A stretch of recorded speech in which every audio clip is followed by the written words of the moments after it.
This movie is fun. I love going to the cinema with you. We should go more often. I love you like it. I love you, Amika, with all my heart. Promise me you won't break my heart. I promise, my love, I will never break your heart. Emeka, who is Adaeze?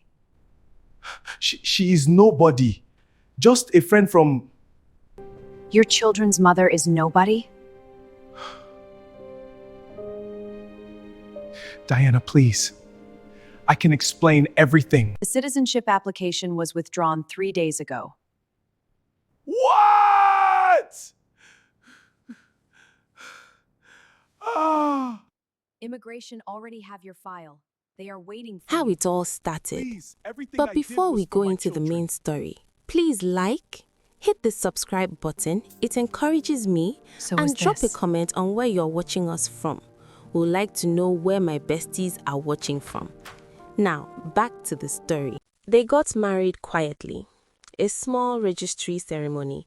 Karen as witness, looking carefully neutral. 2 of Diana's friends who smiled warmly and said all the right things. Emeka wore a navy suit Diana had picked. He held a hand through the whole ceremony. When they said, "I do," he looked at her with such steadiness that even Karen felt something. Maybe I was wrong, Karen thought. Diana cried a little, happy tears, the kind she had not cried in years. That night, Emeka called Adaeze. "It is done," he said quietly. A long silence from Adaeze's end. "Come home soon," she said. "The children miss their father." "Soon," he said, "very soon." 2 months after the wedding, Diana sat with her solicitor and began the formal citizenship sponsorship process. It was not simple. There were forms, background checks, financial declarations, character references. Diana signed everything without hesitation. "Are you certain?" her solicitor asked. A careful man named You are Richard, who had certain? known Diana 12 Completely. years. "Completely," she said. Richard looked at her over his glasses. Then he looked down and stamped the first form. Emeka at home was on the phone with Tolu in Lagos. "Guy, she's doing the papers. Everything is moving." "Omo," Tolu screamed. "You don't do London boy." 2 more weeks, Emeka said, laughing. 2 more weeks and I will have what I came for. Then I carry my leg and go. This London cold is not for me. He was still laughing when Diana's key turned in the lock downstairs. He composed himself in seconds. He was very good at that. It was a Tuesday night. Diana had a headache and went to bed early, leaving Emeka watching television in the living room. She was almost asleep when she heard him step out onto the balcony. She thought nothing of it. Then she heard him laugh, low, private, nothing like the laugh he used with her. She did not know what made her get up, some instinct, some quiet alarm she had been ignoring for months. She walked to the balcony door in her bare feet and stood in the shadows. Yes, now everything is "Baby, going according to plan. The yes Mugu now, doesn't suspect everything is going according to plan. The Mugu doesn't suspect anything." Once that paper Diana land my hand, stopped I will carry breathing. myself and come back home. 2 more She don't weeks. finish her Once that usefulness. paper land my hand, Once that paper I will land my carry hand, myself I will and carry come myself back and home. come back home. She don't finish She her don't finish her usefulness. usefulness. The world I miss you and tilted. the children. "I This miss London you cold, and the but children. the Mugu is This keeping me London warm. cold, eh? But the I Mugu is miss you and keeping the me children. warm." He This London laughed. cold, but the Children. Mugu is keeping me warm. That was the word. Children, said with such naturalness, such ownership. Diana stood in the dark with her hand over her mouth and felt every happy memory of the last year rearrange itself into something ugly.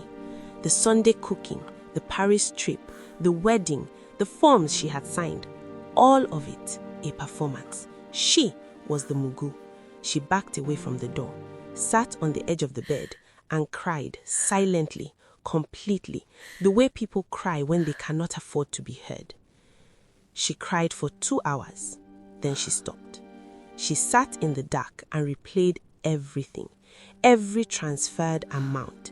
Karen's careful questions. The half-heard Igbo word, children. The midnight phone calls, the way he sometimes looked at her and she could not quite reach him behind his eyes. I was the fool, she thought. Then something shifted.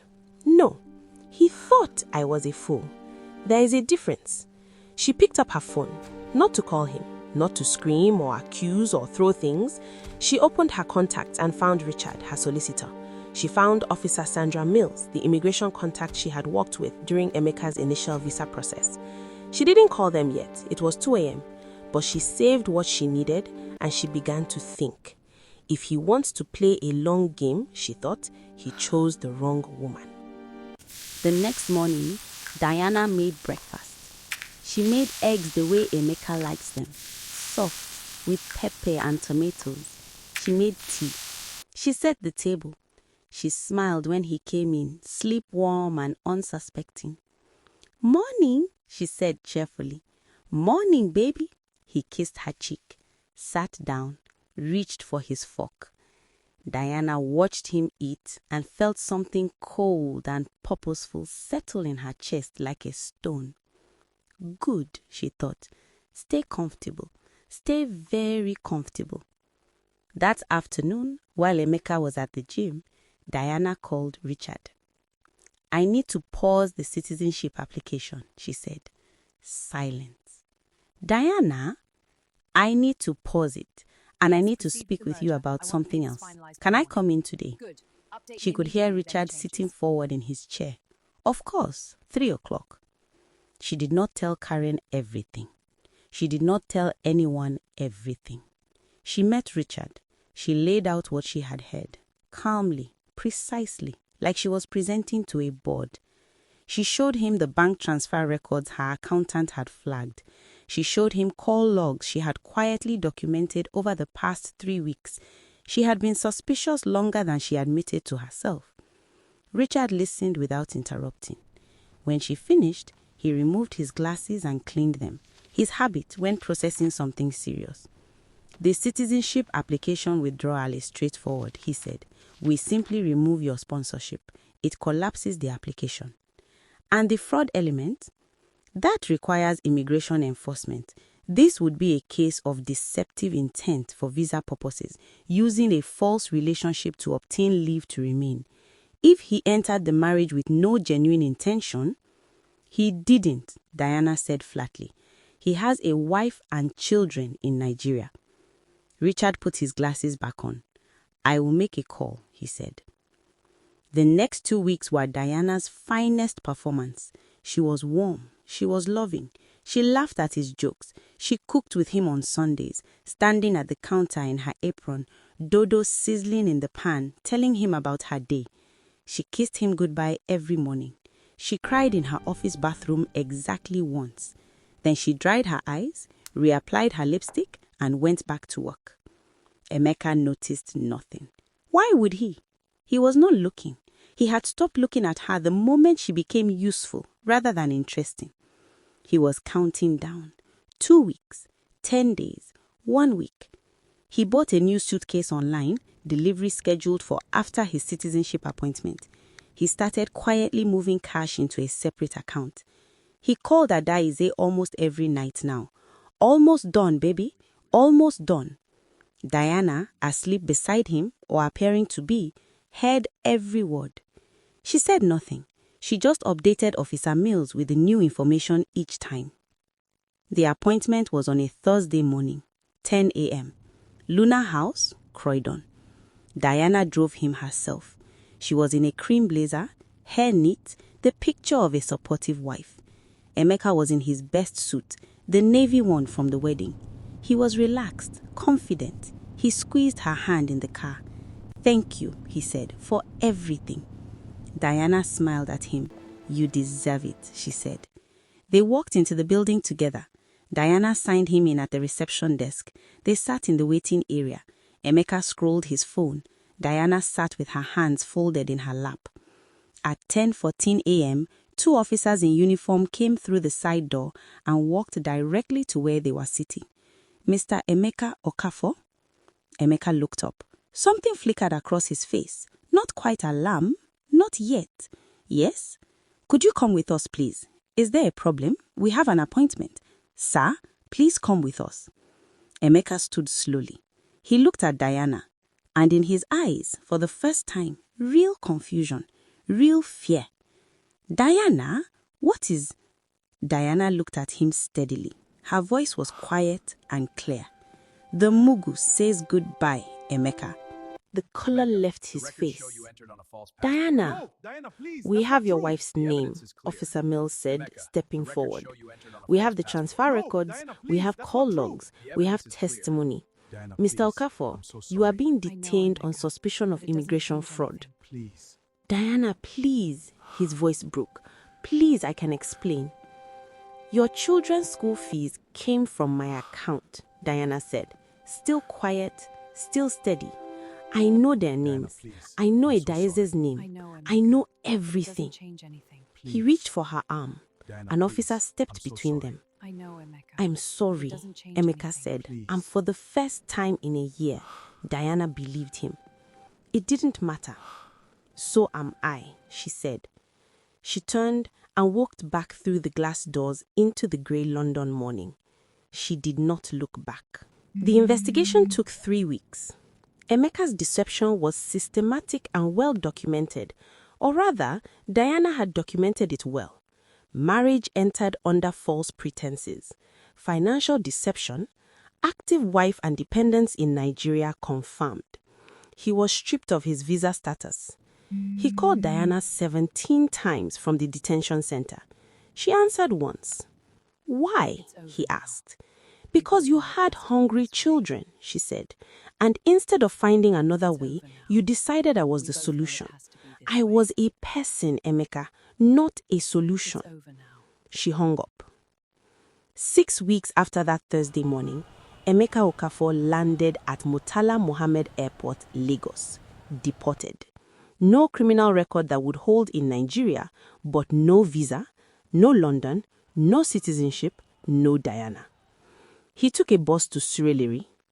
Adaize opened the door and looked at him for a long time.